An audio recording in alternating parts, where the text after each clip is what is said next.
क्या नाम हुआ आपका? इस तरह की प्रताड़ना से वो चलते थे, जिस तरह की प्रताड़ना से बाबा साहब अम्बेडकर भी चला करते थे। और जब भी आपको इसलिए वो एक दो लोग भी चुभते हैं क्योंकि वो एक दो लोग भी नहीं थे सिस्टम में। और ये एम वाई जब सरकार आपकी गिरी थी, हमने एक खुला खत लिखा था नीतीश जी के नाम और लालू जी बहुत प्रसन्न हुए उसको पढ़कर। जिस वक्त 1977 में कर्पूरी जी मुख्यमंत्री बनते हैं, वो एमपी का भी चुनाव लड़ रहे थे और सीट जब छोड़ने की बारी आई तो देवेंद्र यादव ने फुलपरास की सीट छोड़ी और उस इलाके में जाकर कर्पूरी जी के खिलाफ चुनाव कौन लड़ रहे थे? तो बिहार के उप मुख्यमंत्री रहे रामजपाल सिंह यादव और बहुत सारे मुखिया वहां यादव जीते हुए थे। कर्पूरी जी को चिंता हुई कि हम चुनाव हार जाएंगे और वहां के मुखिया लोगों ने रामजपाल सिंह जी को बार बार आश्वस्त किया कि आप हमारे कुटमैती के लोग हैं। उनको धोती भी दिया, उनको सुपारी भी दिया, उनकी खूब खैर मकदम की। लेकिन जब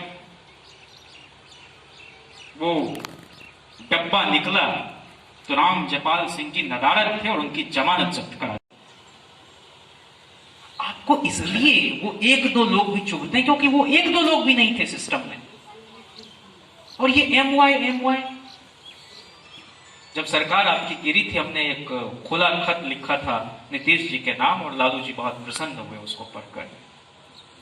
जिस वक्त 1977 में कर्पूरी जी मुख्यमंत्री बनते हैं, वो एमपी का भी चुनाव लड़ रहे थे और सीट जब छोड़ने की बारी आई तो देवेंद्र यादव ने फुलपरास की सीट छोड़ी और उस इलाके में जाकर कर्पूरी जी के खिलाफ चुनाव कौन लड़ रहे थे? तो बिहार के उप मुख्यमंत्री रहे रामजपाल सिंह यादव और बहुत सारे मुखिया वहां यादव जीते हुए थे।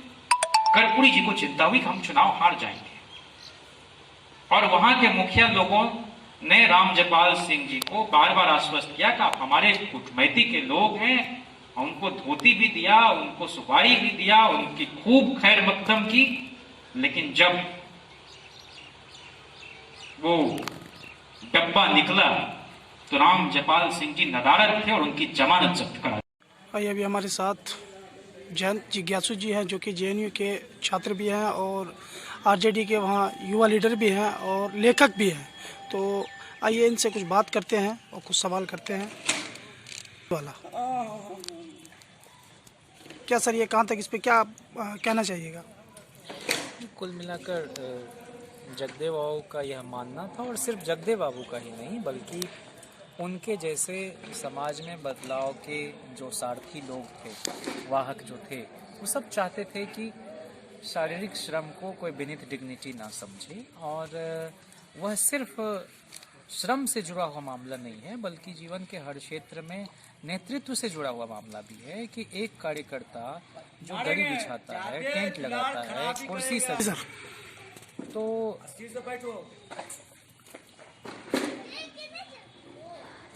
इसलिए वो चाहते थे कि जिसका जो ड्यू है, जिसका जो प्राप्य है, वह उसको मिले। किसी के भी मेहनत का शोषण, श्रम का शोषण नहीं हो। वो श्रम द्रोही भी बोलते थे एक सर्टेन सेक्शन ऑफ सोसाइटी को जो लगातार हीय दृष्टि से देखता है और आत्महीनता के गर्त में धकेल देना चाहता है बड़ी आबादी को। उसके अंदर आत्मबल पैदा हो सके। और नेता कौन है? नेता वह नहीं है जो लोगों का सिर्फ नेतृत्व करे। नेता वह है बड़ा जो बाकी लोगों के लिए नेतृत्व करने के अवसर पैदा कर सके और उन्होंने नेताओं को बनाने का काम किया जीवन में।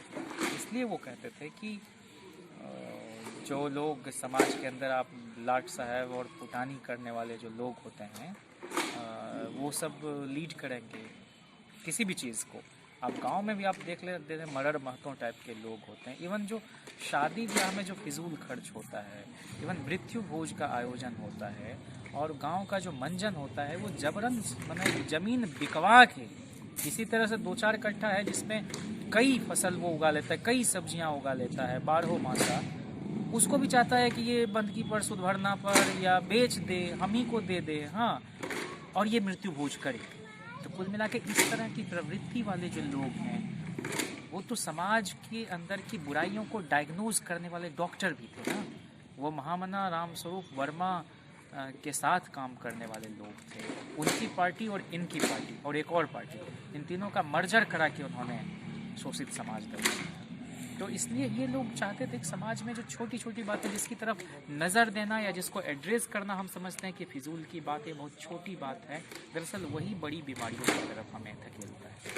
तो इस देश में नैरेटिव जो लोग गढ़ते हैं और जो परसेप्शन क्रिएट करते हैं उसका असर लंबे समय तक होता है। और गांव देहात में कहते हैं लिखतम के आगे वक्तम क्या।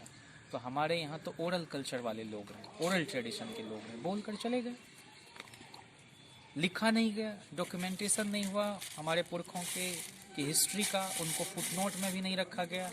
इसलिए इस तरह के लोग जो लगातार गलत बयानी करके छापते रहे। जगदेव आओ का एक बयान यह भी था कि नेशनलाइजेशन हो जाना चाहिए कुछ न्यूज़पेपर्स का, जो बड़े बड़े उद्योगपति घराने के लोगों को फ़ायदा पहुंचाने के लिए और सरकार जिनके इशारे पर भारतनाट्यम करती है उनका माउथ पीस बन गए। तो ये संकट तो शुरू से रहा है। जहाँ तक ये जंगल राज वगैरह की बात है तो ये कौन लोग इस तरह के टर्म को कॉइन करता है। किसी ने एक ऑब्जर्वेशन अपना दिया और उसको पकड़ के बैठ गए। अरे भाई ये पहली इस तरह की सरकार थी जिसमें 28 जनता दल के लेजिस्लेटर्स, एमएलए और एमएलसी मिलाकर अपर कास्ट के थे, उसमें 18 को मंत्री लालू प्रसाद ने बनाया।